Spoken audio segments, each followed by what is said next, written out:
আসসালামু আলাইকুম।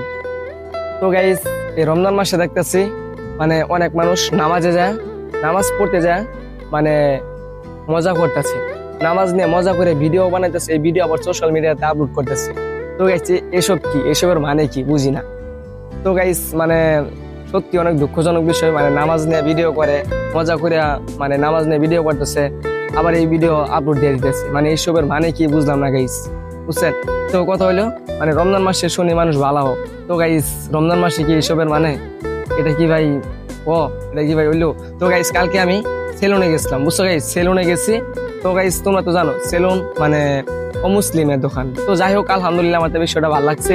তো গাইস, যাই দেখি সেই সেলুনে মানে ওয়াজ বাজাইতেছে, বুঝছো গাইস? বিষয়টা চিন্তা করে দেখছো, সেলুনে গাইস ওয়াজ বাজাইতেছে, আর আমাদের সমাজে অনেক মুসলিম ভাইয়ারা মানে গান বাজাইতেছে। কি ভাই, মানে রমজান মাসে ভাই এসব বুঝলাম না।